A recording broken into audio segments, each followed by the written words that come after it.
Tan solo di la palabra, Señor. Te ruego que tu Espíritu Santo me dirija en esta hora para predicar esta palabra, la cual, Señor, llegará no solamente a los que oyen, sino también al que predica. Padre Santo, te suplico que por medio de las Escrituras, con claridad nos muestres, Señor, las verdades eternas. En el nombre de Jesús, amén. Gloria al nombre del Señor Jesucristo. Toda la gloria y toda la honra sean al Señor. Favor de tomar asiento. Estamos estudiando lo que es la primera de Juan. El escritor de esta primera de Juan no es ningún otro que el apóstol Juan. Este apóstol es uno de los discípulos de los 12, uno de los más cercanos al Señor.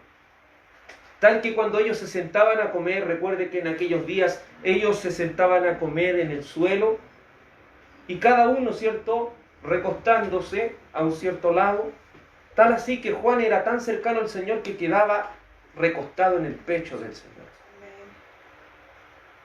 Cuando se escribe en su contexto esta primera de Juan, habían pasado ya muchos años desde la muerte, crucifixión de Cristo y su posterior resurrección. La iglesia estaba siendo invadida por farsantes, los cuales, introduciendo el gnosticismo, introduciendo herejías que distorsionaban la verdad, necesitaban una palabra firme de un apóstol que vio a Cristo con sus propios ojos, de un apóstol que estuvo con Cristo, que fue capaz de llegar hasta su última etapa de su vida afirmando y creyendo esta verdad. Son 12 hombres que estuvieron al lado de Cristo y estuvieron dispuestos a morir por lo que vieron y oyeron. Amén. Y en ese contexto Juan, ya en esta época, casi llegando al 100 después de Cristo, Juan ya estaba a punto de morir. Juan ya estaba llegando a la última etapa y estaba viendo cómo la iglesia, y dentro de este contexto también, Juan era el último apóstol que estaba quedando. Recuerden que era uno de los más jóvenes, el último que estaba quedando. Así que, ¿qué voz más, si lo podíamos decir, más plena para ese momento, más acertada que la voz de Juan, el último apóstol, el cual quiere colocar las cosas en regla y decir, este es el camino del Señor. El camino del Señor no es algo que cambia, porque Dios no es alguien cambiante, porque Él es el mismo de ayer, de hoy y por todos los siglos. Este es un camino recto, no son muchos caminos, es un solo camino. Juan, por medio de cada uno de estos capítulos, quiere que usted entienda quiénes son los verdaderos cristianos y quiénes son los farsantes. Hoy en día no estamos tan alejados a lo que vivió Juan en su última etapa de vida, porque hay mucha gente en el mundo diciendo que es cristiano. Hay mucha gente a nuestro alrededor que dice ser cristiano. Pero estas palabras nos mostrarán cómo marcar la diferencia entre los que son verdaderos y entre los que son falsos. Verso 19 dice, y en esto conocemos que somos de la verdad.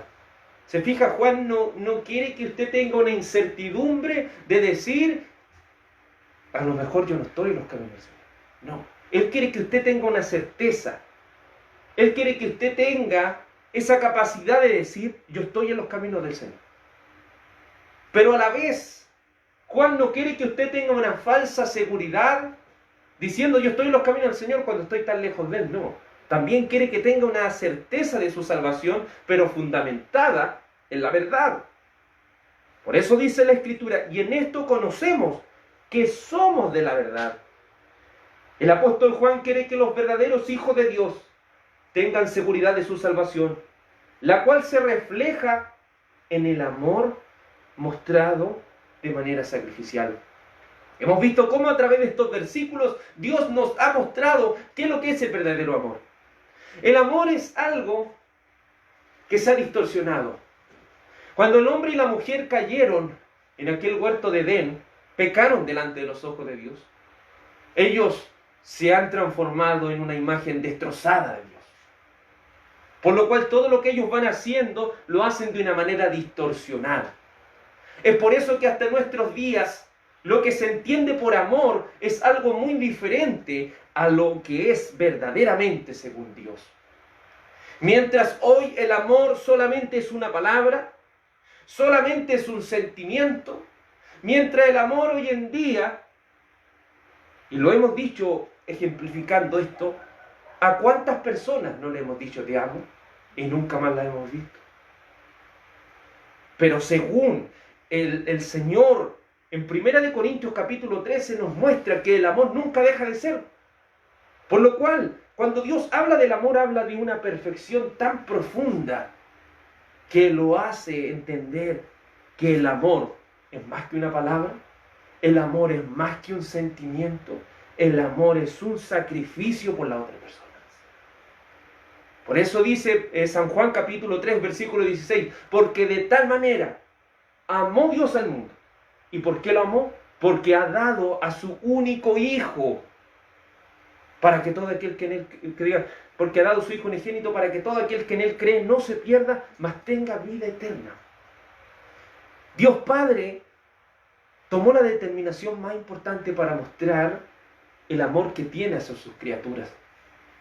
¿Y sabe lo que hizo? ¿Cómo mostró ese amor? No lo mostró a través de sentimientos, lo mostró a través de un hecho contundente. Y ese hecho contundente fue entregar lo que más ama, lo cual es su Hijo. Así Juan no quiere que nosotros amemos a las personas de una manera sentimental. ¿Por qué? El sentimiento es algo que va y viene. Se fija que a veces estamos bien y otras veces estamos mal.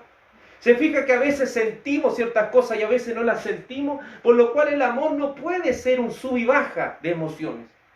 El amor según Dios es hacer algo concreto por la otra persona. Es sacrificarse por la otra persona. Ejemplo nos dio, ¿cierto?, el apóstol Juan anterior a estos versículos.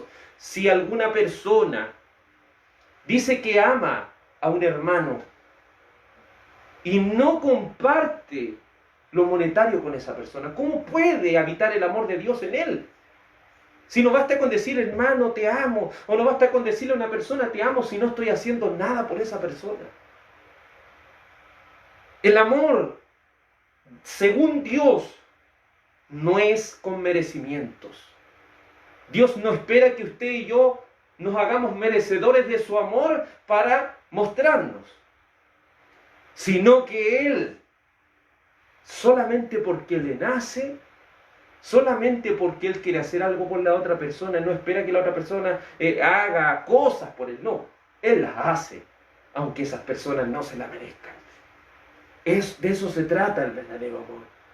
Por eso hoy en día hay tantos matrimonios que no duran, porque no están dispuestos a mostrar un amor verdadero cada día. No están dispuestos a mostrar estas cosas con hechos y evidencias, sino solamente por sentimientos que van y vienen. Dios en su esencia es amor, porque Dios es amor. Cada uno de nosotros debe tener en claro en qué bando está. ¿Está acaso en el bando de la verdad, que es Dios? ¿O está acaso en el bando de la mentira, que es el diablo? Dentro de esto no hay puntos neutrales. Si queremos vivir el amor distorsionado del mundo, si queremos vivir las cosas del mundo, están de un determinado lado. Las cosas de Dios están en el otro extremo. Dentro de las cosas de Dios no hay puntos neutrales. O somos de Dios o no lo somos. También lo hemos dicho muchas veces. Mucha gente cree que una iglesia satánica es donde se visten con cachos, se visten con capa roja y hacen todo este tipo de sacrificios satánicos. Déjeme decirle que eso solamente es una burla que hace el diablo. Es un payaseo, como se podría decir. Porque él entiende que todo aquel que no es de Dios es del diablo. Entonces no necesita una persona hacerse la estrella 5 puntas para decir que es del demonio. No se necesita de eso. Basta con solo no estar en los caminos del Señor. Es así de simple como nos muestra. Pero al diablo le gusta esconderse en todo este tipo de cosas porque, contrario de Dios, el diablo es la mentira. Siempre está mintiendo y aún le miente a aquellos que están más cerca de él. Eso es lo más duro de esto. Le miente aún. Como dice el libro de Isaías, a sus presos nunca le abre la cárcel. Nunca. Porque les gusta tenerlo ahí. Les puede dar una cierta felicidad, pero después lo hace sufrir. Y a él le gusta eso, disfruta eso. Pero el Señor, en cambio, no disfruta haciéndolo sufrir. Él está con nosotros en medio del dolor. Pensemos cómo actúa el enemigo. El enemigo no hace que nosotros nos vayamos hundiendo, no hace que sea divertido al principio, después no hace que nos estemos hundiendo, y él después da un paso atrás y nos deja que nos perdamos. En cambio el Señor, cuando nos estemos hundiendo, Él va a estar ahí con nosotros sacándonos. Esa es la diferencia que hay entre el enemigo y el Señor. Los que son de la verdad, los que son de Dios. Dice la Escritura, San Juan 8:32. San Juan 8:32. San Juan 8:32. Dice así la palabra del Señor con respecto a los que son de la verdad. Y vamos a leer desde el verso 31 para entender el contexto. San Juan 8:31. Los que son de la verdad. ¿Somos verdaderos hijos de Dios? San Juan 8:31 dice: dijo entonces Jesús a los judíos que habían creído en él: si vosotros permaneciereis en mi palabra, seréis verdaderamente mis discípulos.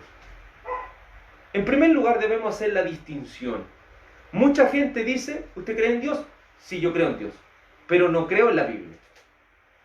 Esa es una total contradicción. No puede una persona decir creo en Dios y no creo en la Biblia, porque aquí Cristo dijo: si ustedes permanecen en mi palabra, serán verdaderamente mis seguidores. ¿Quiénes van a ser los seguidores de Cristo? Aquellos que permanezcan en sus escritos, llamados los 66 libros de la Biblia. Verso 32 dice: y conoceréis la verdad, y la verdad os hará libres. Mucha gente ha tomado este texto para decir que la libertad es saltar, la libertad es gritar, pero en realidad esta libertad es de la esclavitud del pecado. Lo que el diablo no quiere que las personas sepan es que son esclavas. Es que son esclavas. Esclavos del pecado. Esclavos de las cosas de este mundo. Esclavos del rumbo que este mundo lleva. Pero por medio del conocimiento espiritual, por medio del conocimiento bíblico, las personas conocerán la verdad. Y esta verdad producirá en ellos una libertad. Seremos libres en Cristo. Eso es lo más maravilloso que tenemos. Mientras el enemigo le encanta tener a las personas en la oscuridad, le encanta mostrarle una perspectiva de la cárcel agradable donde se puede hacer lo que uno quiera, pero después de hacer lo que uno quiera, ¿cómo se siente? Es igual que vivir en una mentira. Uno puede fingir por mucho tiempo tantas cosas. Puede fingir una felicidad que no está en el interior. Pero una vez que volvemos a la realidad, nos volvemos a sentir tan vacíos. Nos volvemos a sentir tan lejanos de lo que verdaderamente buscamos. Y es porque el enemigo nos quiere mantener en esa oscuridad. Y quiere que nosotros permanezcamos engañados. Pero Cristo abre la puerta de la cárcel. Pero lo peor de esto es que si Cristo abre esta puerta de la cárcel, muchos prefieren vivir en oscuridad, mintiéndose toda su vida a sí mismos, que salir a la luz y conocer esta verdad que lo hace libre. Conocer esta verdad que lo hace libre. La esclavitud del pecado solamente lleva a la amargura. Su fin es el dolor. Hemos visto tantas personas que alcanzan la fama, tienen acceso a tantas cosas, pero pregúntele si son felices.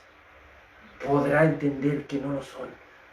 Y usted puede decir, pero ¿cómo? Si lo tienen todo, ¿por qué no pueden ser felices?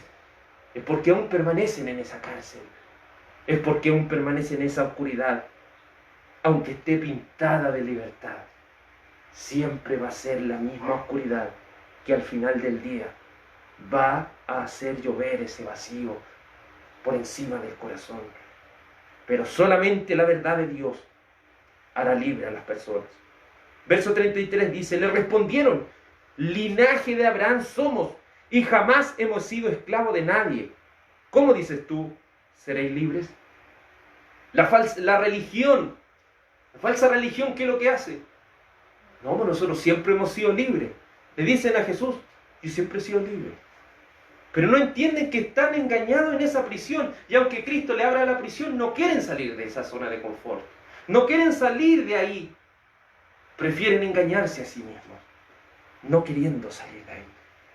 Verso 34 dice, Jesús le respondió, de cierto os digo, que todo aquel que hace pecado, esclavo es del pecado. Y el esclavo no queda en la casa para siempre. El Hijo sí queda para siempre. Así que si el Hijo os libertare, seréis verdaderamente libres. El pecado parece ser tan atractivo. El pecado parece ser algo tan divertido. Parece ser algo tan agradable. Pero ¿por qué produce en el final tanta amargura? Porque Cristo no nos diseñó para la esclavitud, sino que nos diseñó para la libertad de esta cosa. ¿Cuándo vino esta esclavitud? Cuando conocimos el mal. Dios nos hizo solo con la capacidad de hacer el bien. Pero cuando conocimos el mal, nos pareció más fácil y más atractivo hacer el mal. Aún sabiendo que estar en medio de la basura siempre iba a ser dañino. Pero muchas veces preferimos permanecer en la basura. Pero si el Hijo de Dios los liberta, verdaderamente seremos libres. Verso 37 dice, sé que sois descendientes de Abraham, pero procuráis matarme, porque mi palabra no haya cabida en vosotros. Lo único que puede hacer libre a una persona es la palabra de Dios. Y mientras la palabra de Dios no haya cabida en los corazones, es decir, mientras la palabra de Dios no sea atesorada en el corazón del hombre, nunca encontrará esa libertad. Yo hablo lo que he visto cerca del Padre, y vosotros hacéis lo que habéis oído acerca de vuestro Padre. ¿Qué quiso decir? Yo tengo un Padre, y ustedes tienen otro Padre. Solamente recuerde, existen dos bandos. O somos hijos de Dios, o somos hijos del diablo. Todo ser humano que nace en esta tierra nace siendo un hijo del diablo. No importa que sus padres hayan sido cristianos, no importa de que usted haya estado tan alejado, todos nacimos hijos del diablo. Pero Dios nos adopta en su familia una vez que somos hallados libres. Es como aquellos niños que nacen en una familia donde toda la maldad está a su alrededor. Parece a ese niño que esa es una vida normal. Pero cuando es sacado de ese lugar y es llevado a un nuevo lugar donde las cosas son normales, ese niño al final entenderá de que ese era lo peor lugar donde podía estar. Mientras ahora está en un lugar donde las cosas verdaderamente son normales, son perfectas y son rectas. Así es el camino del Señor.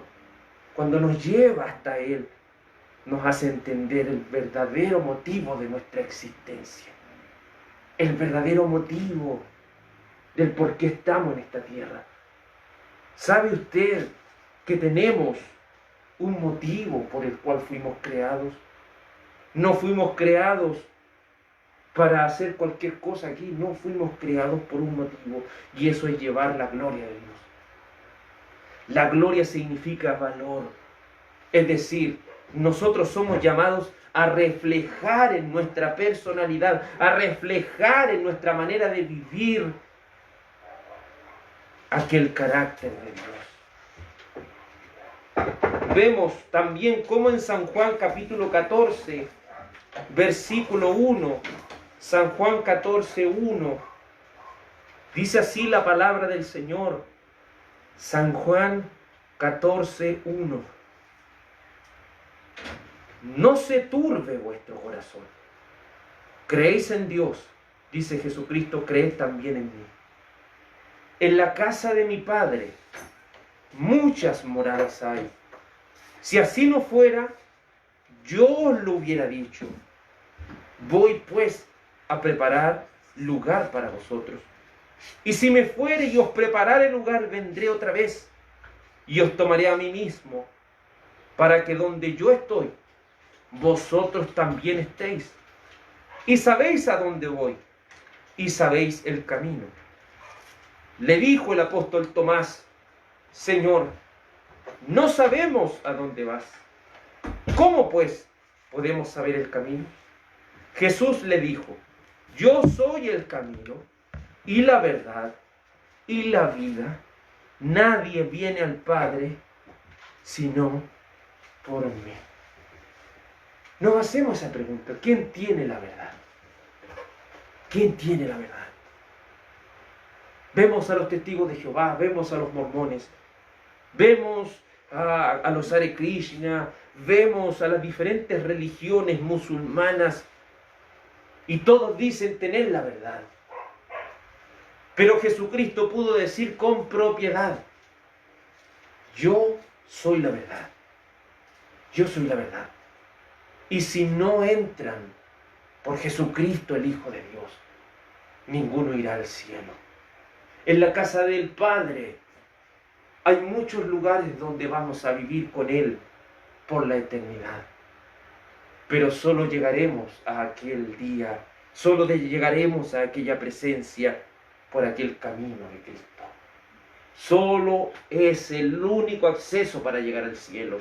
El único acceso para llegar a la presencia de Dios. No son nuestro comportamiento, como algunos dicen. ¿Cómo se porta usted? Usted es una buena persona. Sí, lo soy. Merezco el cielo. No, no hay nadie que se merezca el cielo sobre esta tierra. ¿Por qué? Porque todos hemos cometido algo. Cada uno de nosotros es culpable. Pero la única manera de entrar al cielo es por el camino, es por la verdad, es por la vida, la cual es Jesucristo, el Hijo de Dios. Queremos conocer la verdad, queremos saber quién es la verdad, queremos conocer esta verdad y apropiarnos de ella. Apropiémonos de Jesucristo, aferrémonos a Jesucristo, porque solamente Él es la verdad. Volvamos a la primera de Juan. Primera de Juan 3, 19. Y en esto conocemos que somos de la verdad y aseguramos nuestros corazones delante de Él. Nosotros conocemos quién es la verdad. Conocemos a Jesucristo, el Hijo de Dios, el cual murió y resucitó y el cual se entregó por nosotros. Conocemos quién es la verdad. Y a la vez que conocemos quién es esta verdad, como cristianos aseguramos nuestros corazones delante de Él. ¿Sabe cuál es nuestra esperanza? Que si llegamos al cielo, no será por nuestra propia justicia. La única justicia que sirve para llegar al cielo es la justicia de Jesucristo, el Hijo de Dios. Aquel Jesucristo que si le pegaron, le escupieron y fue abandonado por el Padre en aquella cruz, fue solo por mi causa, fue por nuestra culpa. Él llevó en sí el castigo de nuestra paz. ¿Dónde tenemos asegurada nuestra salvación? En Cristo. En Jesucristo está segura nuestra salvación, pero debemos aferrarnos a esta verdad. Debemos aferrarnos a esta verdad, porque en Jesucristo aseguramos nuestros corazones delante de Él, como dice 1 de Juan 3, 19. Recuerde, estamos estudiando desde el 19 al 24. 1 de Juan 3, 19. Y en esto conocemos que somos de la verdad y aseguramos nuestros corazones delante de Él. El cristianismo no trata de una religión en la cual el protagonista de la historia es usted y yo. El cristianismo tiene como personaje principal a Jesucristo, el Hijo de Dios. El único que puede salvarnos, el único que puede redimir a una humanidad perdida, es solamente Jesucristo. ¿Dónde está nuestra seguridad? En Jesús debe estar. Nuestra seguridad no está en un templo.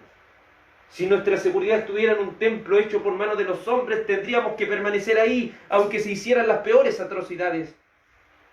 Pero tenemos una confianza y una seguridad en Jesucristo. Y sabemos que donde esté reunida su iglesia, ahí Él va a estar. Ahí Él va a estar. Y ahí está nuestra seguridad. No es como un mono de yeso que alguien lo puede robar y secuestrar en un lugar. Jesucristo, el Hijo de Dios, está en todo lugar. Está en todo lugar. ¿Y sabe dónde encontrará Jesucristo, el Hijo de Dios? Lo encontrará en la comunión de los santos. Donde los santos se reúnen a escuchar de Dios. Donde los santos se reúnen a conocer de Él. Donde sus promesas y palabras nos brindan una seguridad que el mundo no nos puede dar. Quizás un jefe nos puede asegurar un trabajo, pero ¿quién nos dice qué pasará el día de mañana? Quizás alguien nos puede prometer que va a estar con nosotros siempre, y si se muere, no va a estar siempre. Gente nos puede prometer muchas cosas. Podemos querer tener una seguridad en diferentes cosas en esta tierra. Pero miremos por donde miremos, donde nosotros pongamos nuestra seguridad en esta tierra, la vamos a perder.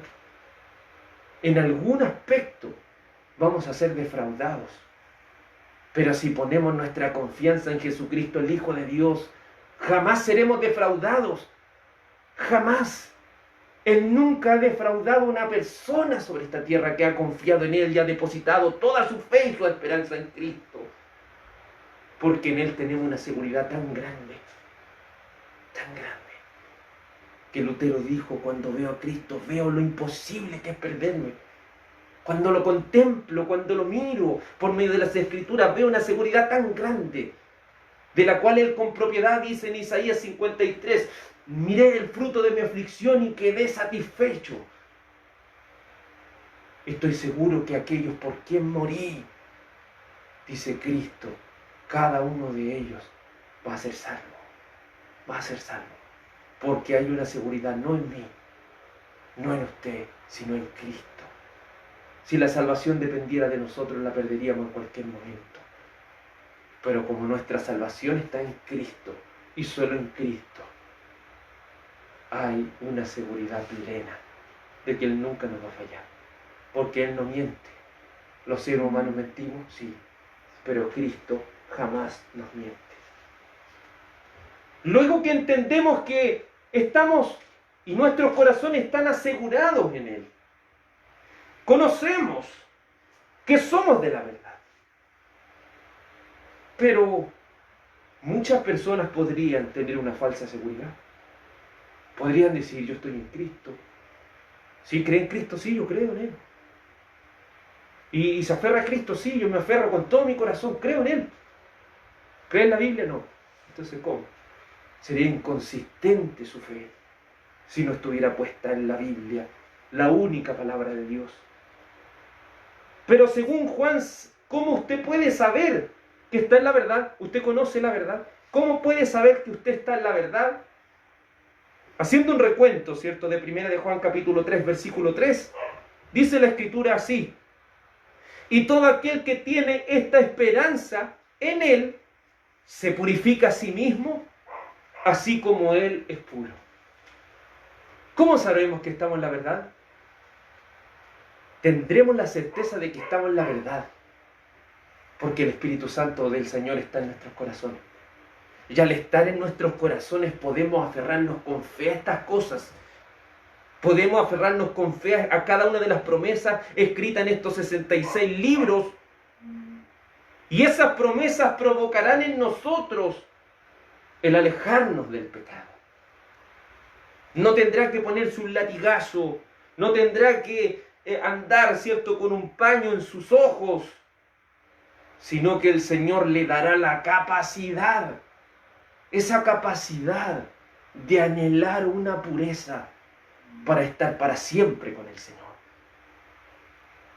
Un cristiano se conoce por sus anhelos, porque entre más conoce a Cristo, más quiere ser como Él. Entre más conoce a Cristo, menos quiere defraudarle. No se trata de decir aquí hay 10 mandamientos, si usted se equivoca en uno se va al infierno. Si se equivoca en 2, si se equivoca 10 veces, va a ir al infierno. Se trata de decir, aquí hay 10 mandamientos. Voy a vivir este día. Voy a intentar no fallarlos. Pero no porque eso me vaya a mandar al infierno, sino porque eso va a hacer que yo defraude a aquel que nunca me ha defraudado. Eso va a hacer y va a provocar la transgresión de los mandamientos, que le falla a aquel que me ha amado tanto, que ha dado su vida por mí, que me ha recogido de la basura para estar y tener una esperanza tan grande en los cielos. ¿Cómo hemos de fallarle a nuestro Padre que nos ha amado tanto?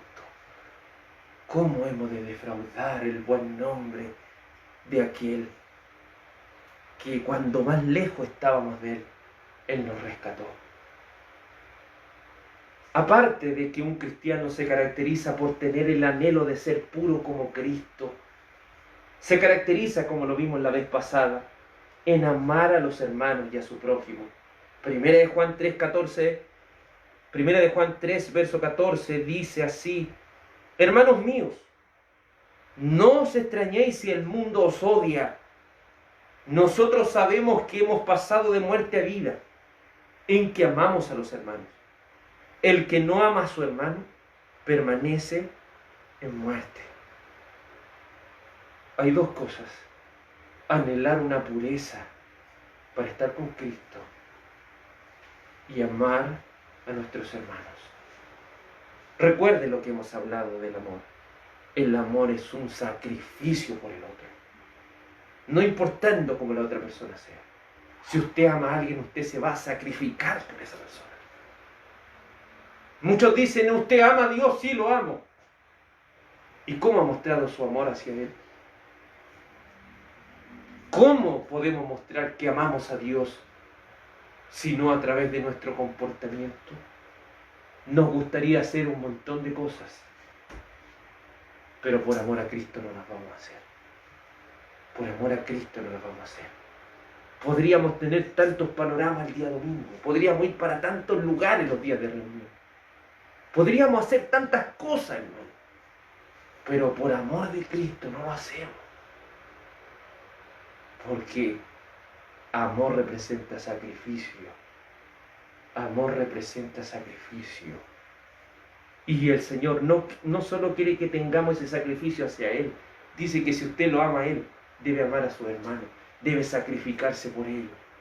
Cuando ellos no tengan, del sacrificio de su trabajo, usted debe cubrirlo. Cuando usted tenga, ¿cierto?, en algún momento, cuando ellos más lo necesiten, usted tiene que estar ahí con ellos.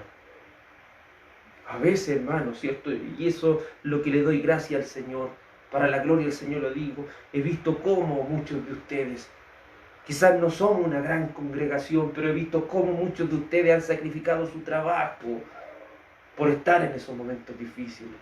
Cómo muchos de ustedes con cansancio igual han estado ahí. Eso solo se hace por amor. No hay otra evidencia. Solo por amor se hacen todas esas cosas. Y es la única manera de demostrar que uno verdaderamente es un cristiano.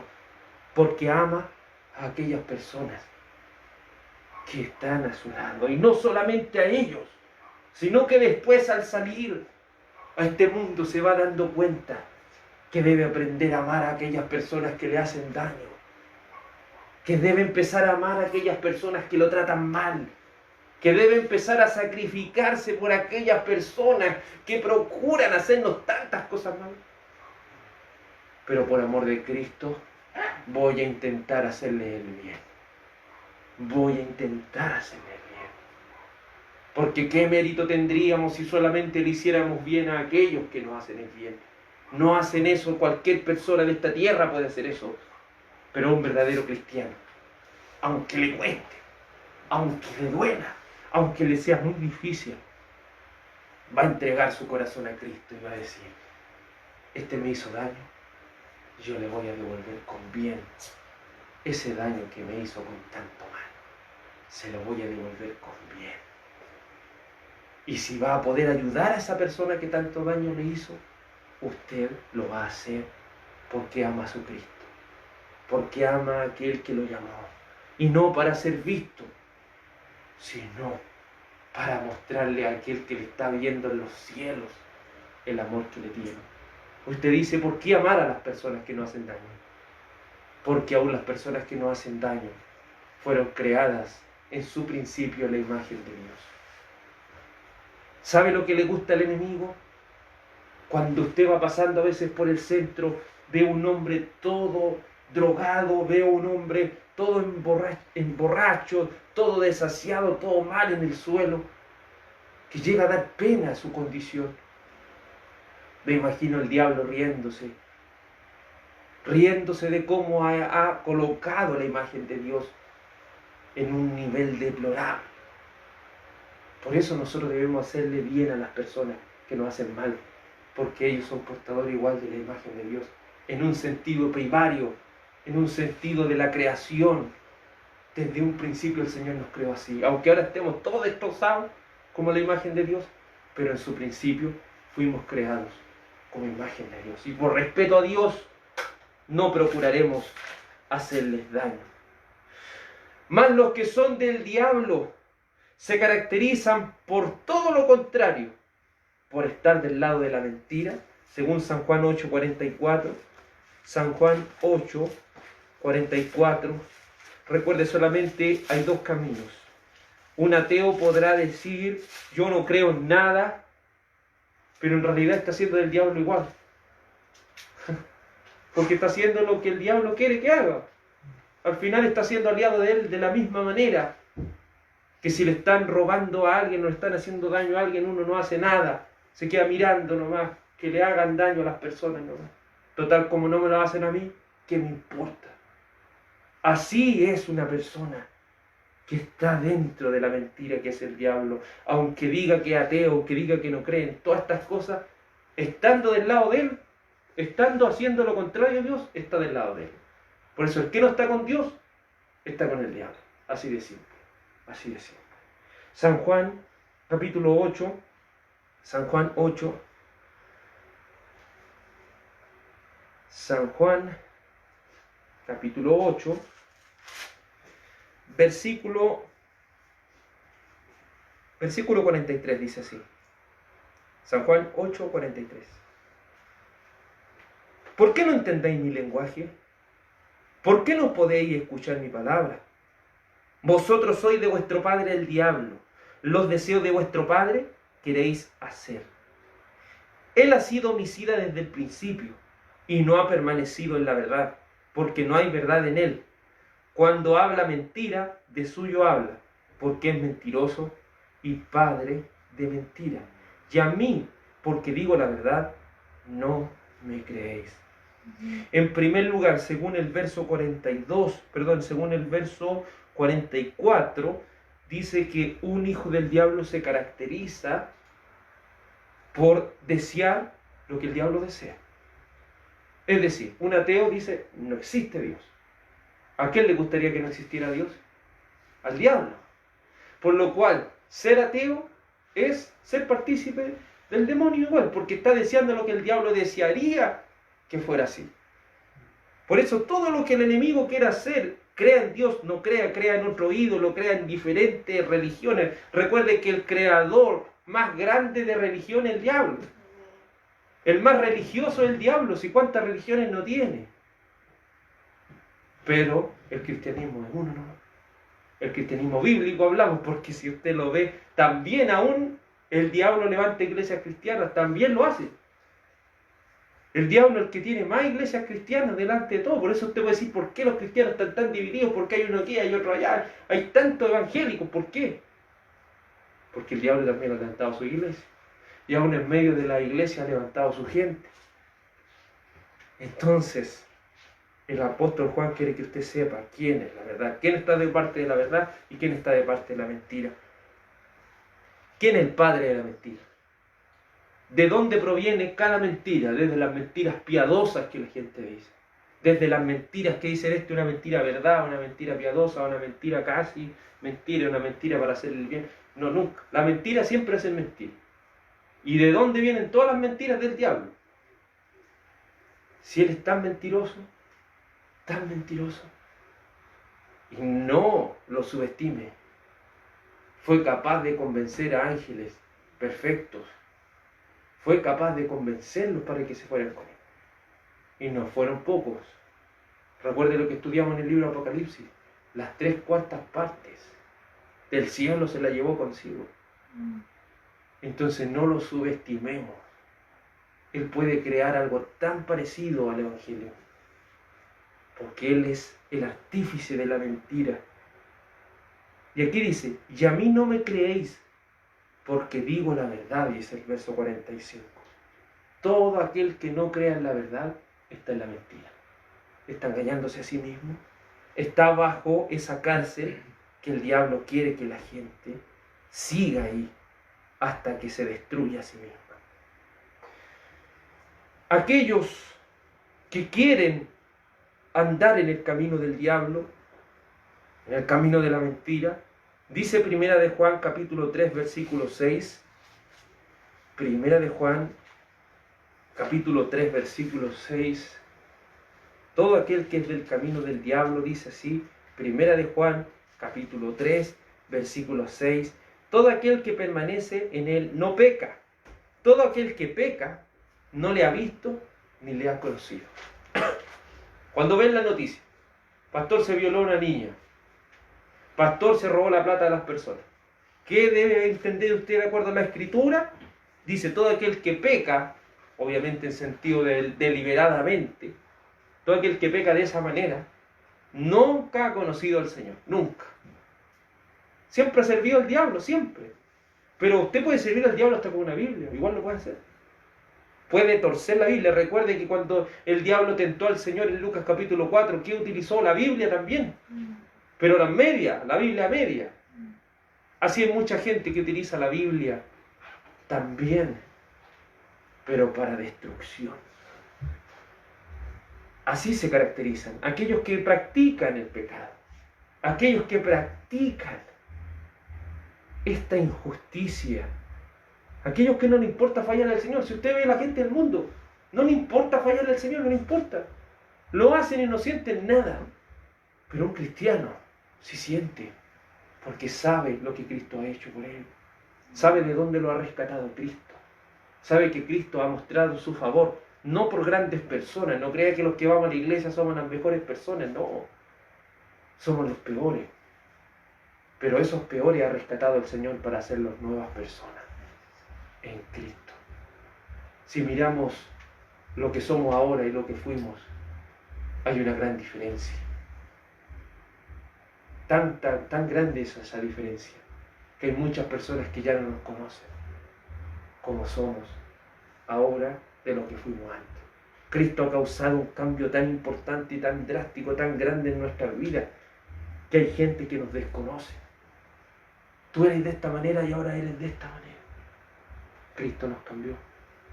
Cristo nos transformó. Y ahora conocemos la verdad, porque esa verdad nos ha hecho libres. Nos ha hecho libres. Primera de Juan capítulo 3 versículo 20 dice, pues si nuestro corazón nos reprende, mayor que nuestro corazón es Dios, y Él sabe todas las cosas. Algunas veces como predicadores hemos descontextualizado este texto, pero el entender su contexto no tiene nada que ver con lo que muchas veces se ha predicado. Si se fija en su contexto, el verso 20 dice, pues si nuestro corazón nos reprende. Estamos hablando de la seguridad en salvación. Se fijan los versículos anteriores, está hablando de la seguridad de la salvación, asegurar nuestros corazones en Cristo. Pero nos encontramos con un corazón que nos reprende. ¿Qué quiere decir que el corazón nos reprende? Cristo nos ha cambiado, pero aún estamos en esta naturaleza pecaminosa. ¿A qué nos referimos? Hay dos naturalezas dentro de un cristiano, la naturaleza del espíritu y la naturaleza de la carne. Y esa naturaleza de la carne que aún está, se opone a la naturaleza del espíritu. ¿Y qué es lo que provoca? Siembra la duda. Eso hace, cuando el corazón reprende, ¿sabe lo que está sembrando? La duda. Cuando uno a veces tiene un traspié, se cae de alguna manera, ¿qué es lo que susurra el diablo? ¿Viste lo que hiciste ahora, no? ¿Tú crees que tu Dios te va a perdonar ahora? Si no te va a perdonar, ya ándate al mundo, ¿qué estás haciendo aquí? Y empieza el enemigo a escarbar, a escarbar, a escarbar, y la misma carne de uno se empieza a llenar de dudas. Quizás no soy cristiano, quizás no sé qué me pasa. Pero aquí, ¿qué dice la palabra del Señor? Tanto un mundano como un cristiano puede sufrir esta duda. Porque hay dudas con base y hay dudas sin base. Las dudas sin base son para aquellas personas que procuran este anhelo, intentan tener este anhelo de ser como Cristo y no fallarle.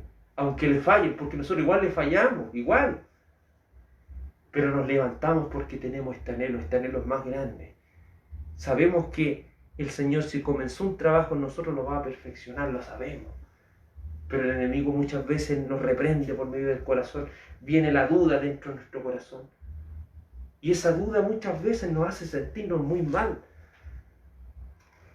Pues si nuestro corazón nos reprende, ¿quién es mayor? Mayor que nuestro corazón es Dios. Él sabe todas las cosas. El enemigo puede llenarnos de duda la cabeza. Pero mayor de lo que nos diga nuestro corazón, que nos empieza a meter tantas cosas, mayor que nuestro corazón es Dios. Y Él sabe todas las cosas. Una vez que entendimos esa segunda parte del texto, nuevamente viene la seguridad. Me lo imagino en el auto cuando la temperatura va subiendo, subiendo, subiendo, de pronto aparece el electroventilador y la temperatura empieza a bajar hasta mantenerse normal. Así también muchas veces la duda va subiendo, subiendo, pero recordamos que Cristo sabe todo. Él sabe el anhelo que yo tengo en mi corazón de ser como Él. Aunque el diablo venga y me siembre de duda mi corazón, le voy a decir, aunque me he caído, me voy a levantar. Y no con mi propia fuerza, sino porque el Señor está conmigo, como poderoso gigante. Le voy a decir lo que dice el libro de Romanos. Lo voy a enfrentar y le voy a decir, ¿quién acusará a los escogidos de Dios? Dios es el que justifica. ¿Quién es el que murió? Cristo. Y no solo murió, sino que también resucitó. Entonces, ¿quién nos podrá acusar? Recuerde que muchas veces se ha utilizado la palabra Satanás para asustar a la gente, la palabra diablo para asustar a la gente, pero Satanás significa enemigo, eso significa. Satanás no le gusta que le conozcan por ese nombre, que él es un enemigo, él es un adversario, él es el que está en contra de nosotros. Prefiere tener ese nombre tétrico, Satanás, para que la gente se asuste. Pero la Biblia le llama a Satanás para que usted entienda que él es su enemigo, él no está con usted, él no está de parte de usted, él quiere destruir a cada ser humano de esta tierra. También quiere que usted le conozca, la Biblia dice, como el diablo. Diablo es una palabra griega que significa acusador, difamador. La tarea del diablo es siempre hundirnos, siempre quiere hundirnos, siempre. Nos equivocamos en algo y quiere inventar algo más grande para poder hundirnos más. Porque ese es su trabajo, es siempre estar acusando. Y por eso se hace esta pregunta en el libro romano. ¿Quién va a ser un diablo? ¿Quién nos va a acusar delante de Dios? Si Dios es el que nos justifica, Dios es el que nos declara justos. ¿Quién nos va a poder acusar si Dios es quien nos declara justos? Y usted puede decir, ¿y cómo? ¿Quién es el que murió? Cristo. Ahí está mi justicia, está en Cristo. Mi justicia no está en mí, está en Cristo. Ahí tengo mi fe, ahí tengo mi esperanza. ¿Y qué pasó con Cristo? No solo murió por el pecado, sino que también resucitó para dar una nueva vida y una nueva esperanza en Él. Ahí el enemigo no tiene nada que decir, porque Cristo lo venció en la cruz.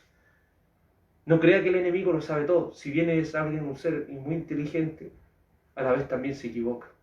Porque recuerde que trató de procurar todas las cosas para matar a Cristo, pero después cuando lo mataron se dio cuenta que el peor error que había cometido. Porque si Él no moría por nosotros, ninguno de nosotros podría haber sido salvo. Pero Él lo mató y después dijo, ¿cómo?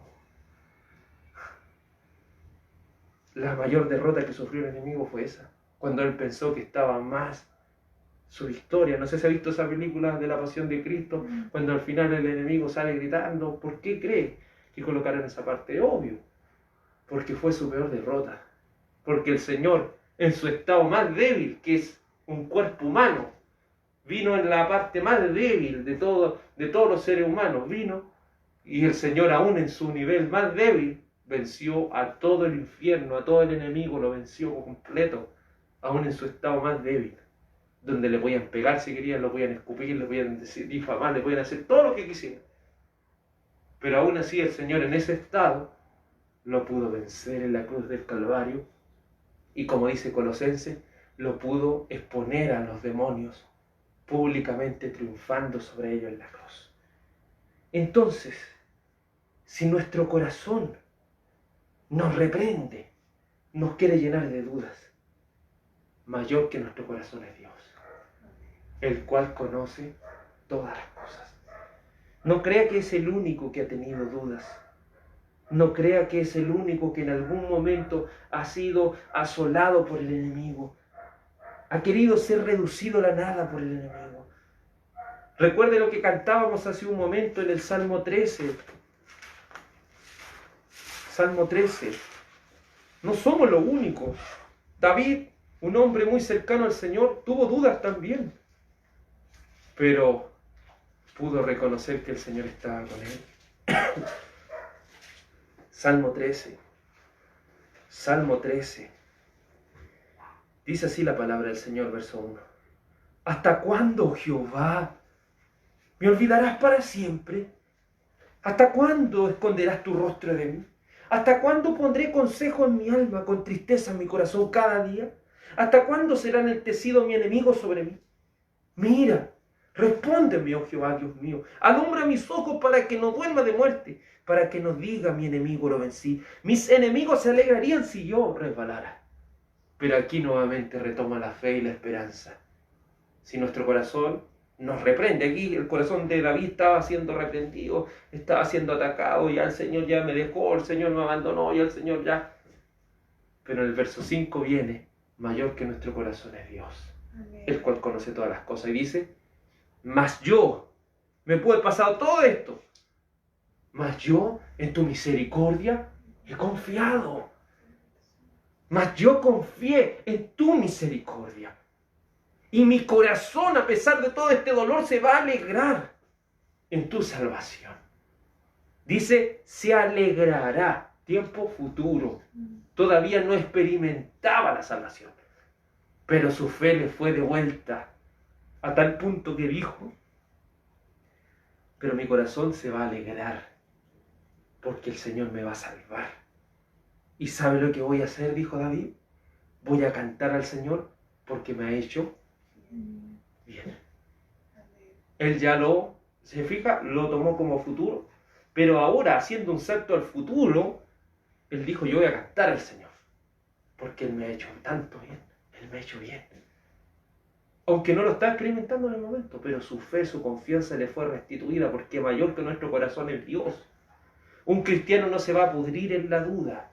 Un cristiano va a poder sobreponerse a la duda, no con su fuerza, sino por la esperanza bienaventurada y por el Espíritu Santo de Dios que está en su corazón. Hay tantos hombres como Jonás, que dentro de un gran pez, cuando se sentía morir, pensaba que el Señor lo iba a abandonar. Pero después se dio cuenta que el Señor, de ese lugar tan inhóspito, lo pudo rescatar. Aún Elías, un hombre tan apegado a las cosas del Señor, cuando lo estaban persiguiendo para matarlo, se sentía tan triste y tan desolado que lo único que quería era morirse. Pero el Señor, cuando este hombre estaba tirado en una cueva, en el suelo, sin alimento, sin nada, el Señor mandó un ángel para que le diera alimento y le dijo, levántate el día y come, porque todavía te queda harto camino. Como a un hombre que está, ¿sabes lo mejor que le puede decir a una persona en depresión? Con determinación usted tiene que decir levántate, pero no con tus propias fuerzas. Levántate en el nombre de Jesucristo. Levántate en el nombre de Jesucristo, porque Él es el único que te va a levantar de ahí. Él es el único que te va a sustentar y te va a dar la fortaleza para afrontar este camino que te queda todavía. Pero solo a través de Cristo. No hay otra manera. ¿Sabes lo que hace el psicólogo? El psicólogo lo único que hace es subirle la autoestima a las personas. Es que usted le explique los problemas, después le dice, pero tú eres una persona valiente, tú eres una persona que puede sobreponerse a esta adversidad, tú eres una persona, y le empieza a crear de mentira a la gente. Si nosotros somos débiles, eso debemos entender. En primer lugar debemos reconocer nuestra condición. Cuando nos toca lo que más duele, quedamos al descubierto, quedamos a la deriva, topamos lo que es esa amargura y esa tristeza. A muchos de nosotros, para poder entrar a los caminos del Señor, el Señor ha tenido que dejarnos que lleguemos a ese punto. No a todos, pero a muchos de nosotros nos ha pasado. El Señor nos tuvo que hacer tocar fondo, que quedáramos ahí, pero destruidos, despedazados, para entender que éramos débiles. Porque nos mostrábamos al mundo como gente imponente. Escondíamos un dolor que llevábamos dentro. Escondíamos lo que verdaderamente está en nuestro corazón. Pero el Señor derribó esa apariencia y nos mandó a tierra y nos hizo entender lo débiles que éramos. Y cuando estábamos en ese precipicio, Él nos muestra su luz. Y en ese momento esa luz fue la palabra que nos sacó de ese hoyo en el cual estábamos. En el cual hubiéramos podido tomar grandes determinaciones en ese momento. Pero el Señor nos rescató. El Señor nos dio una nueva vida. El Señor nos dio una esperanza que solamente podemos hallar en Él. Pues si nuestro corazón, dice el verso 20, nos reprende, mayor que nuestro corazón es Dios. Él sabe todas las cosas. Verso 21. Amados, si nuestro corazón no nos reprende, confianza tenemos en Dios. Ahora viene la segunda etapa, el corazón que ha reducido a nada. Ya no le hacemos caso a lo que nos dice. Ahora nuestro corazón no nos reprende. ¿Y sabe por qué nuestro corazón, si llegamos a ese nivel de gloria, si llevamos a ese nivel de estar tan cercano a las cosas del Señor, cuando venga toda esta cosa, el corazón ya ni siquiera nos va a reprender? Pero si todavía sigue llenando de dudas la cabeza, es porque todavía estamos en pañales en el Evangelio. Pero saldremos de esos pañales para ir creciendo en las cosas del Señor cuando ya este corazón ya no sea invadido con esas cosas. Porque nuestro corazón no nos va a reprender. ¿Sabe por qué? Porque vamos a tener una confianza plena en el Señor. Vamos a tener una seguridad de la salvación tan grande que ni el enemigo ni el diablo nada se va a poder oponer. Como dijo el apóstol Pablo, ¿quién me separará del amor de Cristo? ¿Acaso una tribulación, una angustia? ¿Acaso que pase hambre? ¿Acaso que ni siquiera pueda colocarme ropa porque no tengo nada que colocarme? ¿Acaso me podrá separar algún peligro que pueda azotar mi vida? ¿Acaso alguien que me mate con una espada me puede separar del amor de Cristo? ¿Acaso ángeles, principados, potestades, lo alto, lo profundo, o alguna cosa creada? Nada. El apóstol Pablo ya está en ese nivel tan grande que puede decir, nada me puede separar del amor de Cristo. Pero Él no lo dijo como hoy día nosotros lo podemos decir, no viviendo muchas cosas. Él lo dijo después que había pasado tantas penurias, todas esas cosas que Él dijo le había pasado. Y pudo llegar hasta ese momento y decir, he pasado por todo esto. Pero como dice en otro lugar, aunque hemos sido derribados, no hemos sido destruidos. Porque el Señor está aquí con nosotros. Y Él nos permite que nos caigamos para que nosotros entendamos que no somos nada. A veces después llegamos a una parte, pero Él también quiere que entendamos, topemos un poco el suelo para que digamos, dependo siempre del Señor. Siempre, en todo momento dependo de Él. Aun cuando estoy bien, dependo de Él. No solo cuando estoy mal, cuando estoy bien también dependo de Él. También dependo de Él. Dice, verso 22, dice la palabra del Señor: y cualquiera cosa que pidiéremos, la recibiremos de Él, porque guardamos su mandamiento y hacemos las cosas que son agradables delante de Él. ¿Se fija lo que es llegar a ese nivel? Recuerde, como dice el apóstol Pablo, vamos pasando de un nivel de gloria a otro nivel de gloria y vamos avanzando, siempre en este camino. Pero este verso 22, cuando lleguemos a ese nivel, si el Señor nos permite, porque creo, de acuerdo como los conozco y como me conozco también, ninguno de nosotros todavía ha llegado a ese nivel. Pero si llegamos a ese nivel, hermano, dice el Señor, ustedes me pueden pedir todo lo que quieran. Todo lo que ustedes quieran, pídanme. Pero tenemos que llegar a ese nivel. Y llegar a ese nivel, entiéndalo. Uno puede decir, mire, si llego a ese nivel, entonces va a poder pedir todo lo que yo quiera. Con la mente carnal que tenemos actualmente, no estamos preparados. Porque ¿qué es lo que haría una persona? Ya pediría una gran casa, un gran... Eso no es lo que está diciendo. Una persona que llega a ese nivel no va a pedir cosas para sí mismo, va a pedir cosas para los demás. Esa persona no va a centrar sus deseos en cosas terrenas, va a centrar sus deseos en cosas celestiales. ¿Qué es lo que hizo Salomón? El Señor le dijo, pídeme lo que tú quieras.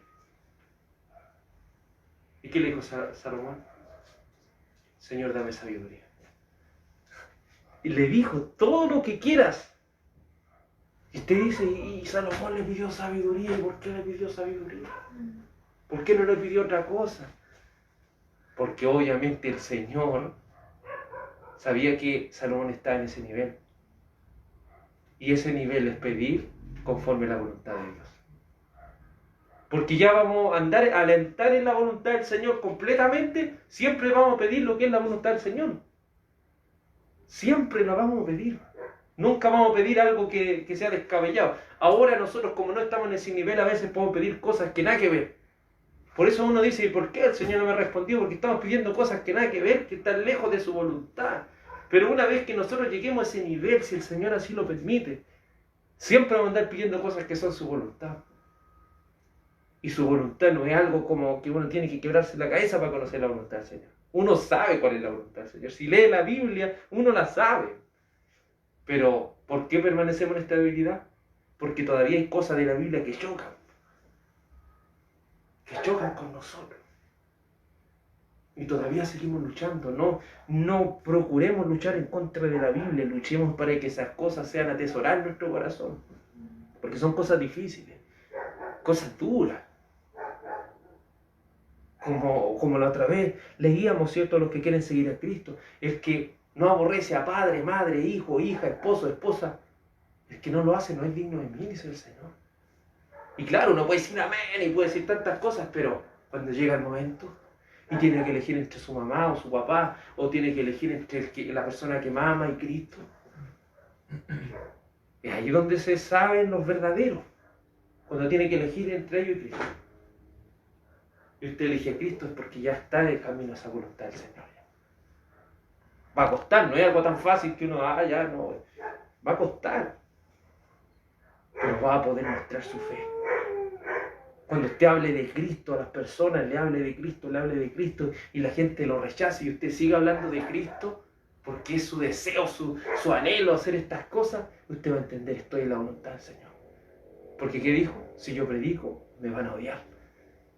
Si es el resultado, que uno predique la palabra, no va a procurar que la gente lo aplauda, que la gente lo abrace, oh, qué bien lo que está diciendo, no.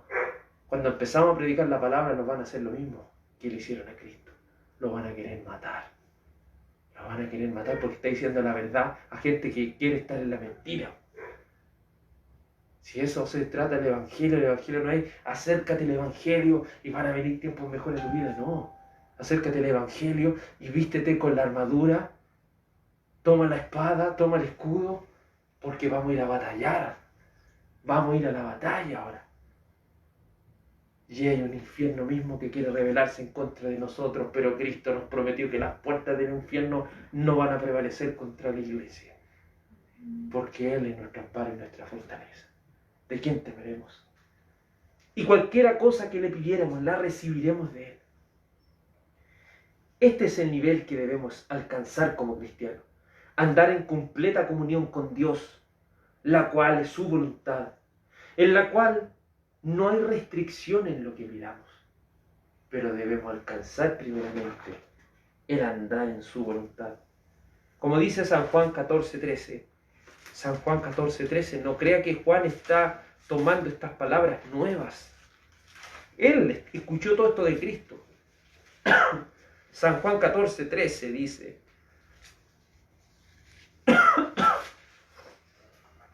San Juan 14:13, y todo lo que pidiereis al Padre en mi nombre, lo haré, para que el Padre sea glorificado en el Hijo.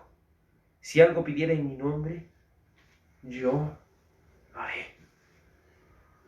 Pero ¿a quién le está diciendo esto? Por eso a veces nos desconcierta ir a iglesias que solamente toman esta frase de la Biblia y le dicen a la gente, vamos a orar, hermano, pida lo que usted quiera ahora. Pida lo que quiere, el Señor se lo va a dar ahora. Me van a creer que hay iglesias que descontextualizan esto y le dicen así, pida lo que quiera. Pida lo que quiera y el Señor se lo da. Ay, la gente va a llenar esa iglesia porque la gente quiere tantas cosas. Ay, yo quiero que para Navidad me regalen esto, me regalen esto, que no tiene nada que ver con las cosas del Señor. Y como el diablo, ¿qué va a hacer por el diablo por el otro lado? Va a empezar a ayudar a esa gente que empieza a tener esas cosas para crear una falsa seguridad. Vaya a pedirle a la Virgen a gente que le han contestado. Pero recuerde lo que dice la Biblia. Detrás de cada ídolo hay un demonio. Y los demonios también tienen poder. Dios tiene todo el poder. Pero los demonios también tienen poder. Tienen ciertas capacidades. Tienen cierto alcance que ellos también pueden lograr hacer. Recuerde cuando estaba Moisés. Con el poder de Dios Moisés tira la vara, se convierte en serpiente. Pero los sacerdotes egipcios tiran 2 varas, también las convierten en serpiente. Pero la que tiró Moisés se come a las 2.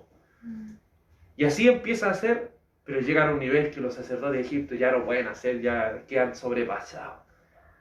Porque ellos tienen poder, sí, los demonios tienen poder, pero no todo el poder. Cristo tiene todo el poder. Lo hemos dicho y no lo vamos a cansar de decir. Esta no es una batalla entre el bien y el mal. Jesucristo hace tiempo que les ganó. Si ellos no pueden hacer nada, ellos están tan perdidos en su mente que piensan que todavía pueden ganar al Señor, pero el Señor solamente en el fin, Él va a venir y solamente va a decir una palabra y todos los demonios y toda la gente que está en contra de Él va a morir inmediatamente. Si el Señor tiene un poder tan grande que el enemigo no puede hacer nada contra Él, nada, no tiene ni siquiera la mínima oportunidad en contra de Él, porque Él es el todopoderoso, el Señor. Y el enemigo, recuerde, es el príncipe de este mundo. El príncipe solamente puede hacer si el rey permite algo. Pero el rey de los reyes es uno nomás. Amén. El rey de los reyes uno se llama Jesucristo. No hay nadie que pueda hacerle comparación. No hay nadie. Pero tengamos cuidado, no subestimemos tampoco la enemigo. San Juan 15:16. San Juan 15:16 dice. San Juan 15:16. No me elegisteis vosotros a mí, sino yo os elegí a vosotros, y os he puesto para que vayáis y llevéis fruto, y vuestro fruto permanezca, para que todo lo que pidiereis al Padre en mi nombre, Él os dé. ¿Se fija? Que lo que tenemos que llevar fruto primero. Es decir, tenemos que andar en la voluntad del Señor si queremos pedir lo que queramos. Pero una vez que lleguemos vamos a pedir siempre cosas que el Señor le agrada. Porque vamos a estar alineados con su voluntad. Vamos a tener una comunión tan grande con Él que vamos a poder pedir lo que queramos. Dios nos permita llegar a ese nivel de gloria, donde estaremos completamente alineados con su voluntad. Primera de Juan 3, verso 22, dice, y cualquier cosa que pidiéramos la recibiremos de Él. ¿Por qué? Porque guardamos sus mandamientos y hacemos las cosas que le son agradables delante de Él. Si el texto quedara sin eso, podría uno pensar cualquier cosa. Pero luego le baja, ¿cierto?, a aquellas personas que quieren subirse a este carro, va bajando a esas personas porque en realidad para pedir lo que queramos, dice, debemos guardar sus mandamientos y debemos hacer las cosas que le agradan a Él. Me gusta cuando Cristo vino a la tierra, dijo, yo no vine a hacer mi propia voluntad, vine a hacer la voluntad de aquel que me envió. También dijo, yo hago siempre lo que al Padre le agrada. Por eso somos cristianos. Debemos llegar a sentir lo mismo que sintió Cristo. ¿Y cuál fue su deseo? Hacer la voluntad del Padre. ¿Cuál fue su deseo? Agradar en todo a Dios. En todo agrademos a Dios. Eso es lo que nos manda el Señor. Verso 23 dice, y este es su mandamiento, que creamos en el nombre de su Hijo Jesucristo. Aquí muchos unitarios o unicitarios o personas que quieren estar en esto no entienden que el nombre no es solo llevar un amuleto, no es solo decir Jesucristo. Creer en el nombre de Jesucristo no es solo creer en un nombre. Cuando hablamos de creer en el nombre, recuerde que en griego nombre significa autoridad. Una persona que dice creer en Jesucristo no dice creer en un nombre solamente, sino que dice creer en la autoridad de aquel nombre que se está usando. ¿Y cuál es la autoridad de Cristo sino lo dicho por las Escrituras? Alguien que dice yo creo en Jesucristo inmediatamente debe entender que tiene que creer en la Biblia. Alguien que dice yo creo en Jesucristo pero no creo en la Biblia, imposible, porque yo no conocería que existió Jesucristo si no fuera por la Biblia. Yo no podría decir que soy cristiano si no por la Biblia. Yo no podría decir que hay un cielo y una tierra si no por la Biblia. Todo lo que hay está en la Biblia. Pero el ateo dirá, yo no creo en Dios. ¿Y cómo trazas tu moralidad? ¿Cómo disciernes lo que está bien y está mal? La Biblia tiene estas reglas. Y no matar en las leyes dicen no maten. Pero eso el Señor ya lo había dicho hace cuánto tiempo ya. ¿Por qué conocemos que todo lo que dice la Biblia, claro, cuando dice que está mal es por algo? Y grandes leyes de toda la humanidad siempre han tenido estas cosas. Porque Dios es algo que eso lo ha plasmado desde su misma esencia al hombre. Aunque el hombre distorsiona un poco las cosas, pero siempre hay unos destellos de luz que nos van mostrando las cosas del Señor. Por eso la Escritura dice, y este es el mandamiento. ¿Qué es lo que el Señor nos manda? ¿Qué es lo que el Señor nos ordena? Que creamos en la autoridad de Jesús, el Hijo de Dios. Creamos en la autoridad que Él tiene. Si Él nos manda algo, hagámoslo. Creamos, aferrémonos a Él. Creamos en su nombre. San Juan 3:18. San Juan capítulo 3, versículo 18. Dice así la palabra del Señor. San Juan capítulo 3, versículo 18 dice, Cristo es claro. Cristo nos quiere hablar claro a cada uno de nosotros. Y nos dice así, el que en Él cree no es condenado, pero el que no cree ya ha sido condenado porque no ha creído en el nombre, es decir, en la autoridad del único Hijo de Dios. Una persona va a ir al infierno, ¿sabe por qué? Por no haber creído en esta autoridad. Porque San Juan 1:1 dice que Cristo es el verbo es la palabra. Quien no crea en la palabra, ya fue condenado. Ya ha sido condenado. Pero usted puede decir, pero hay personas que en el principio no creían y ahora creen. Pero aquí está hablando, ¿cierto? Haciendo un salto a la eternidad. Es decir, aquellos que mueran no creyendo en la Biblia, ya han sido condenados ya. ¿Y por qué fueron condenados? Por su propia elección. Por su propia elección han sido condenados, porque no creen, no quieren creer. No, así eso son mentiras, son cuentos. Vaya a contarle cuentos a otras personas. Háblele de la Biblia, no, son puros cuentos, no así. A veces son bonitas las historias, pero que de aquí a hacer lo que la Biblia dice ya es otra cosa. No cree. Y si permanece en ese estado, ya ha sido condenado yo. Pero el que cree en el Hijo de Dios no va a ser condenado. ¿Por qué es tan importante creer en la autoridad del Hijo de Dios? Lo hemos dicho. Porque es imposible que usted y yo, cumpliendo una cierta regla, lleguemos al cielo. Porque Dios pide la perfección. ¿Y quién puede lograrlo? Nadie. Pero por fe la logramos por medio de Jesucristo, el Hijo de Dios. Solamente por fe en Él. Porque Él, según las Escrituras, no pecó nunca. Según las Escrituras, murió y resucitó al tercer día. Según las Escrituras, comisionó a sus discípulos y luego ascendió a los cielos para sentarse a la diestra de Dios. Por las Escrituras conocemos que Él vendrá por segunda vez, y no con relación con el pecado, sino a juzgar a los vivos y a los muertos. Esa es nuestra esperanza allí, esa es nuestra fe, de que mandará a los impíos al lago de fuego y le dará vida eterna, una vida eterna a aquellos que creen solamente en Él, solamente en Él. Dice que creamos en el nombre del Hijo de Dios. San Juan capítulo 6, versículo 35, dice la palabra del Señor. Jesús les dijo: yo soy el pan de vida. El que a mí viene nunca tendrá hambre, y el que en mí cree no tendrá sed jamás. Recuerde que aquí el Señor está hablando en un sentido espiritual.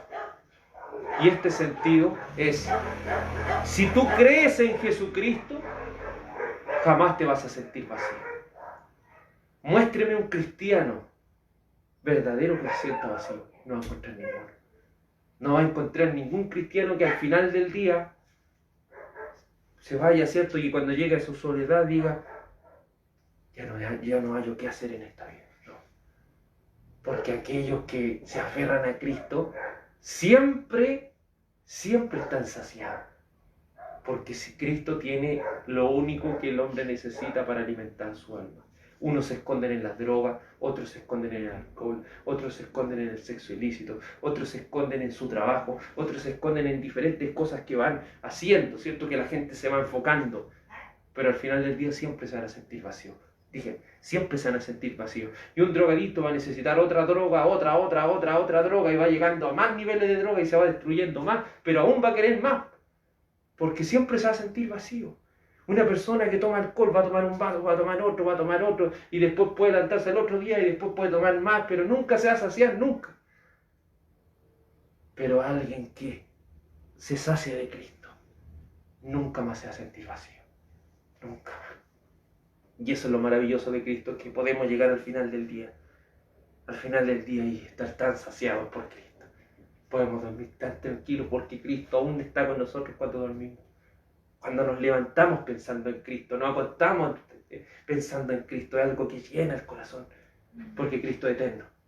Y las cosas de materia son finitas, tienen un fin, pero Dios es infinito.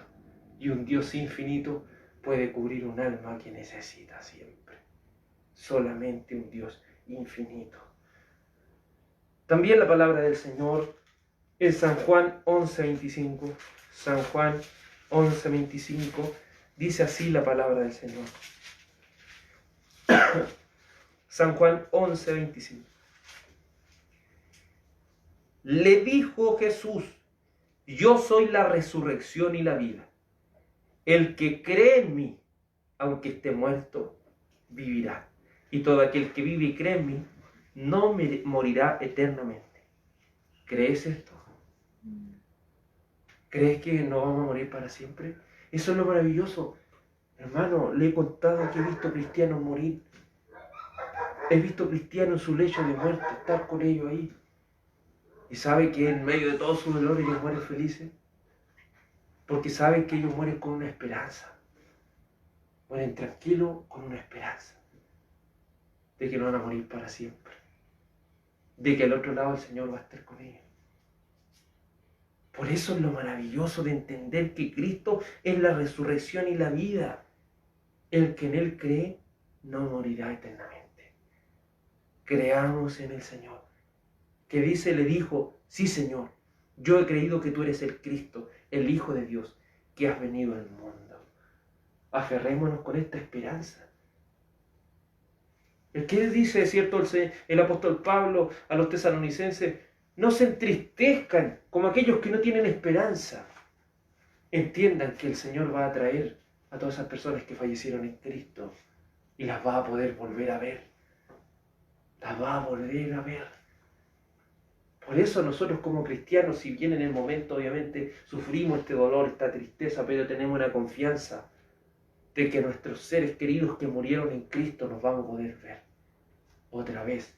Vamos a poder estar con ellos, pero no solo por una etapa de la vida, sino para siempre. Y eso no me lo prometió un hombre. Eso no me lo prometió una persona que me va a mentir. Eso me lo prometió Cristo, el Rey de todas las cosas. Aquel que es tan grande que la muerte, cuando se quiso llevar a Cristo, Cristo le dijo a la muerte: muerte, yo voy a hacer tu muerte. ¿Dónde está, muerte, tu aguijón? ¿Dónde está, sepulcro, tu victoria? Me imagino a Cristo diciéndole eso a la muerte. ¿Y qué hace la muerte? No puede llevárselo, no puede sujetar a Cristo, no puede hacer nada. Nada más que decirle a la muerte: muerte, vas a tener tu fin. Ya estás condenada. Porque la muerte es un ser también. Pero ese ser va a llegar a un minuto que ya no puede matar más gente. Porque hasta ese ser va a ir a sufrir al lago de fuego. Muchos, ¿cierto? Que cómo dibujan al demonio. Ven al demonio en el infierno ahí atormentando, enterrándole la horqueta a la gente, riéndose ahí. Pero la Biblia dice lo contrario. El diablo, los demonios, la muerte, todo ello van a ser lanzados al lago de fuego y van a ir a sufrir ahí. No van a sufrir por el dolor que se están quemando. Van a sufrir porque no van a tener nada, no van a poder hacer nada en contra de lo que Cristo le está haciendo. Ese castigo para el diablo de que ya no va a poder hacer nada es el peor castigo para él. Que ni siquiera puede salir de ahí. No puede hacer nada para salir de ahí. Por eso hay dos personas que van a ir, dos clases de personas. Cuando hablo de personas no solamente estoy hablando de seres, tanto seres humanos como demonios. Hay dos tipos de personas que van a estar en el infierno. En el lago de fuego, perdón. Una que va a llorar, va a llorar, va a llorar, llorar. Esa persona sentimental que se va al lago de fuego va a estar llorando y lamentándose toda una eternidad. Pero la otra va a ser los que van a rechinar los dientes de rabia del estar ahí. Por eso dos personas van a estar ahí. Los que rechinan los dientes de rabia porque no pueden hacer nada. No sé si ha visto alguna vez a una persona llorar con rabia. Y uno de los momentos más desconcertantes, una persona llorando de rabia, es como algo que usted no quisiera estar ahí porque cualquier momento le puede llegar un manotazo o algo. Pero son dos tipos de personas. Y muchos, como estos seres que son de parte del enemigo, van a estar crujiendo los dientes. Creamos en el nombre del Hijo de Dios, porque en Él hay esperanza. En Él hay esperanza. Todas las demás religiones, ¿qué es lo que se diferencia el cristianismo bíblico de todas las demás religiones? Es que el cristianismo bíblico nos manda a abandonar todo intento humano y solamente poner nuestra fe en Jesucristo. Es decir, ya no somos los protagonistas, es Cristo el protagonista. En cambio, las demás religiones le enseñan a cómo ser bueno, cómo tiene que luchar, cómo tiene que hacer esto, 5 pasos para ser una persona tanto, y cómo usted tiene que esforzarse. Siempre el ser humano es el que tiene la capacidad de salvarse. Pero el cristianismo es diferente. No va a encontrar otra religión igual, en la cual Él es el único soberano, Él es el único que me va a salvar. Yo lo único que tengo que hacer es creer en Él. Porque como ser humano siempre queremos hacer algo. Siempre queremos ser el protagonista y ayudarle a Cristo, ayudarle en algo, no. No. Si somos salvos solamente por la fe que le tenemos en Él. Que creamos, este es el mandamiento, son dos. Que creamos en el nombre de Jesucristo y que nos amemos unos a otros como Él nos ha mandado. ¿Y cómo nos mandó Él? San Juan 13:34. San Juan 13:34 dice así. San Juan 13:34 dice así la Escritura: un mandamiento nuevo os doy, que os améis unos a otros, como yo os he amado, que también os améis unos a otros. ¿Cómo nos amó Cristo? Se entregó por personas que no se lo merecen. Así debemos amar. Entreguémonos por personas que no se lo merecen. Te puedo decir, pero es que esta persona nunca hizo nada por mí. Cuando yo estaba mal, ¿quién me vino a ayudar? Nadie. ¿Quién me vino a dejar un plato de comida? Nadie. No, Cristo no dice eso. Cristo dice, si nadie hizo nada por ti, está bien, pero tú haces de bien a las demás personas. Aunque nadie te ayude, ayuda a las demás personas. Está con ella. Muéstrale su amor. Muéstrale el amor que Cristo ha puesto en tu corazón. ¿Y a qué extremo llegó Cristo? A morir por las personas. A morir por las personas. A entregar su vida por las personas. Así debemos llegar a ese más alto nivel de amor. Y por último el verso 24 y dice, de 1 de Juan 3, 24. Y el que guarda sus mandamientos permanece en Dios. Y Él permanece en nosotros por el Espíritu que nos ha dado. ¿Quieres saber si estás en Cristo? ¿Quieres saber y tener una verdadera seguridad de la salvación? Dice, el que atesora, guardar significa atesorar. El que atesora sus mandamientos permanece en Dios. ¿Le importan los 10 mandamientos? ¿Le importa lo que el Señor le dice? ¿Le importa? ¿O ya se le olvidó lo que el Señor dice? ¿Le importa lo que Cristo ha dicho? Por medio de la Escritura, lo que a lo largo de todos estos años hemos ido aprendiendo, ¿le importan estas cosas? Si verdaderamente le importan, usted está permaneciendo en Dios. Si usted llega al punto y se le olvida y no sabe lo que es, en realidad no está en Cristo. No está en Cristo. Una segunda característica de la seguridad de la salvación. ¿Quieres saber si estás en la verdad? ¿Quieres saber si permaneces en Él? La más clara evidencia es que permaneces en sus mandamientos.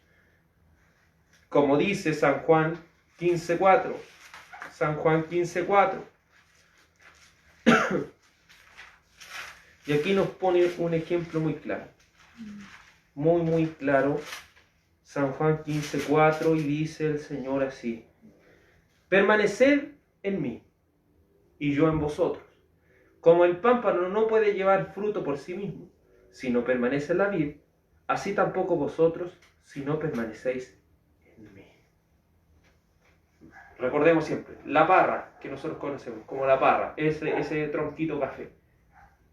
El pámpano es ese bracito verde que le sale, ¿cierto?, donde le salen los racimos de uva. Si usted corta ese pámpano, aunque se vea verde y tenga uva, usted lo deja en el suelo, ¿qué le va a pasar? Se va a secar. Pero si permanece unido a la vid, va a tener vida. Si quiere tener vida, debe indispensablemente estar aferrado a Cristo. Mientras esté aferrado a Cristo, esté aferrado a la vid, usted va a tener vida y va a llevar fruto. Y ese fruto es poner por obra la palabra del Señor. Por eso dice verso 5, yo soy la vid, vosotros los pámpanos. El que permanece en mí y yo en él, este lleva mucho fruto, porque separado de mí, nada voy a hacer. Recuerde que nada está hablando de imposibilidad. No tenemos la capacidad como seres humanos de hacer algo por nosotros mismos. No tenemos la capacidad. Cuando hablo de capacidad espiritual, porque tenemos la capacidad de echarnos este vaso a la boca o hacer diferentes cosas, pero no tenemos la capacidad de salvarnos. Cuando estamos hundidos, lo hemos dicho, cuando estamos hundidos en la desesperación. No podemos hacer nada por nosotros mismos, ¿se ha fijado? No nos podemos valer por nosotros mismos. Puede llegar una persona al lado de uno, decir unas palabras, pero eso tampoco nos va a ayudar. Porque el Señor dijo, separados de mí, ustedes no son nada. Separados de Cristo, no somos nada. No somos nada.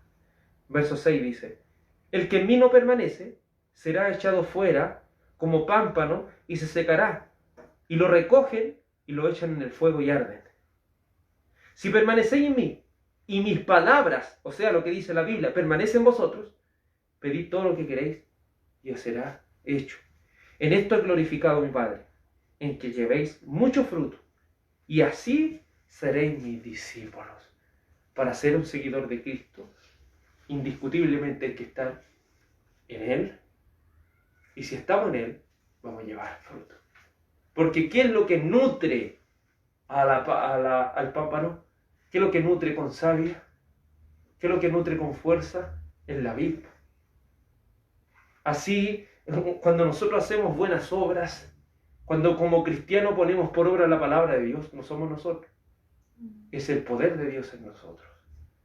Es esa vid nutriendo los pámpanos. Cuando ayudamos a alguien, no decimos, vamos a colocar en el Facebook, ayudamos a tal persona. No, no lo hacemos porque no somos nosotros. Es Cristo a través de nosotros. Es Cristo a través de nosotros. Amén. Y el que guarda sus mandamientos permanece en Dios y Dios en él. Y en esto sabemos que permanece en nosotros por el Espíritu que Dios nos ha dado. Cada cristiano, para poder permanecer en el camino de Dios, debe tener esta savia, lo que nutre a la vida. Y eso es el Espíritu de Dios. Ninguna persona podría ser un cristiano si no fuera por el Espíritu de Dios. Porque quien nos llama a su camino, quien nos da a entender las cosas, quien coloca fe, quien derrama gracia, quien da fruto, quien da todo, es Dios. Es Dios. Uno puede decir, pero yo tengo la capacidad de creer. Ni siquiera tenemos como ser humano la capacidad de creer. Aún esa capacidad es dada por Dios. Aún todo lo que tenemos es dado por Dios. Romanos capítulo 8. Y es dado por medio del Espíritu Santo. Romanos capítulo 8, versículo 1, dice así. Ahora pues, ninguna condenación hay para los que están en Cristo Jesús, los que no andan conforme a la carne, sino conforme al Espíritu. Es decir, si andamos conforme a la carne es porque somos una rama seca que está en el suelo. Pero si tenemos fruto, si andamos en los caminos del Señor, si tenemos la capacidad de tener fe, porque el Señor nos ha dado esta capacidad, Él nos ha dado esta oportunidad. Hay tanta gente allá afuera sin Cristo y el Señor nos tiene este día aquí escuchando la palabra. ¿Usted cree que eso es una capacidad suya? Una de estas que yo un día quise ir a la iglesia. No. Cristo movió todo un mundo para que usted y yo estemos aquí. Podríamos estar haciendo tantas cosas hoy en día. Si aún pensamos y miramos atrás, lo que menos pensamos es estar dentro de una iglesia. Te puede decir, pero usted era cristiano, hermano, sí, pero yo también estuve alejado y no quería ir a la iglesia. Pero de un minuto el Señor colocó ese deseo en mi corazón. No tenía cómo venir a la iglesia, pero el Señor colocó ese deseo. Y hubieron muchos hermanos que me invitaron, muchas personas que me invitó, yo nunca quise ir. Pero cuando el Señor vino y tocó mi corazón, no puedo decir que no. Imagínese a Pedro. Estaba con su hermano pescando. El Señor le dijo, ven y sígueme. Y ellos soltaron la red y le siguieron. Estaba Juan, ven y siguen. Siguieron, sí, es así. Usted no sabe cómo llegó a los caminos del Señor. Solo sabe que un día el Señor tocó su corazón, colocó fe y no pudo alejarse de Él. Amén. Y si no nos alejamos de Él, andamos conforme a lo que Él nos ordena por el Espíritu. Luego dice el verso 5. Porque los que son de la carne piensan en las cosas de la carne, pero los que son del Espíritu, en las cosas del Espíritu. ¿En qué está pensando la gente hoy en día? Que tenemos que dar regalos, tenemos que hacer esto. Usted le pregunta algo del Señor ahora, lo que menos se acuerdan. Porque los que andan en la carne, ellos piensan solamente las cosas del día a día, ir a trabajar, cosas terrenales. Pero los que son del Espíritu piensan en su alma, piensan en los que están a su alrededor, piensan en las cosas del Señor, siempre está pensando en las cosas del Señor. Siempre quizás a veces puede estar pensando en otras cosas, pero después vienen las cosas del Señor nuevamente. Nunca uno puede decir que viví un día y no me acordé del Señor nunca. Imposible. Siempre nos acordamos del Señor. De una u otra manera siempre el Señor está dirigiendo nuestra vida. Pero los que andan conforme a la carne piensan en solo cosas cotidianas, cosas de la tierra, ¿no? Por eso usted le habla del Señor y dice, pero ¿cómo tenés tiempo tú de pensar en eso y no estáis comprando regalos? Mira cómo está toda la gente allá. No tiene tiempo de pensar en esas cosas. Pero los que viven en el Espíritu, los de la carne nunca van a entender a lo del Espíritu, y los del Espíritu no podemos entender lo de la carne. Porque son dos cosas diferentes. Son dos cosas totalmente diferentes. Verso 14, 8:14 dice así. Porque todos los que son guiados por el Espíritu de Dios, estos son hijos de Dios. Si el Espíritu Santo del Señor está en usted, usted va a ser guiado por el Espíritu. Y guiado significa, tal como una persona ciega necesita de alguien que lo lleve a un cierto lugar, así el Señor nos dirige a nosotros. Así el Señor nos va dirigiendo. A veces uno quiere hacer algo, pero después piensa, no puedo hacer eso, porque el Señor me dice que no.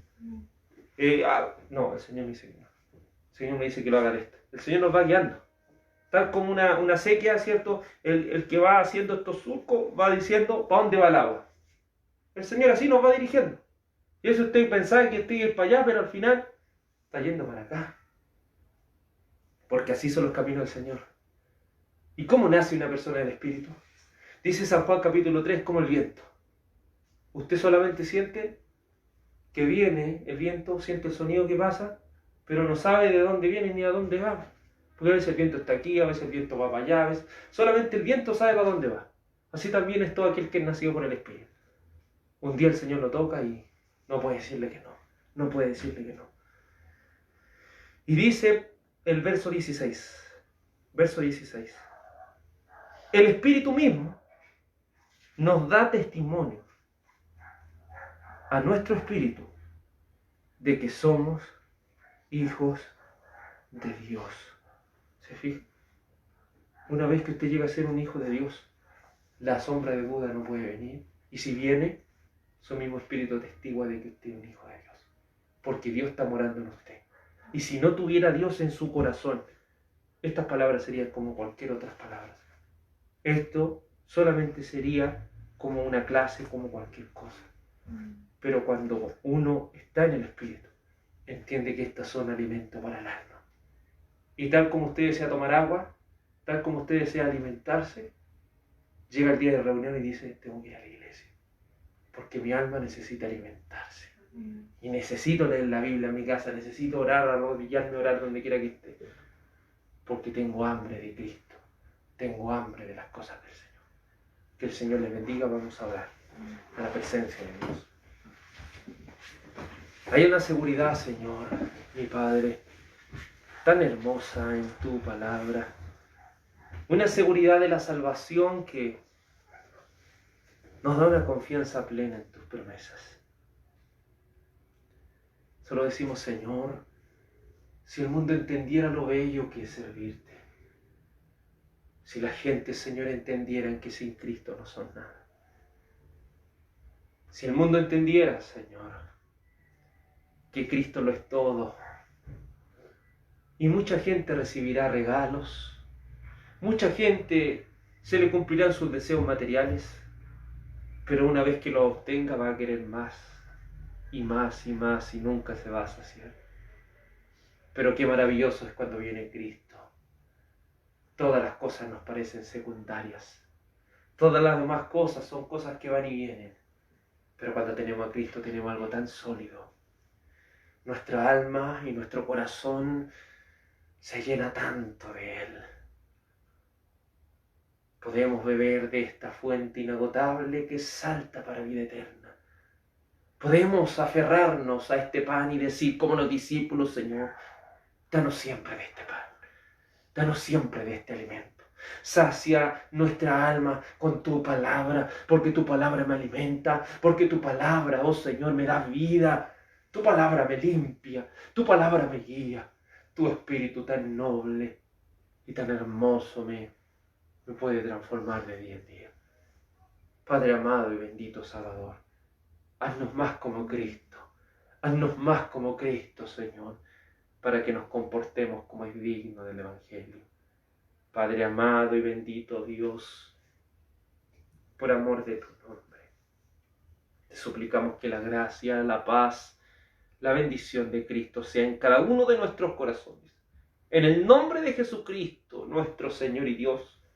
Amén y amén. Gloria al nombre del Señor Jesús. Toda la gloria y la honra sean al Señor. Que el Señor Jesucristo les bendiga. Amén.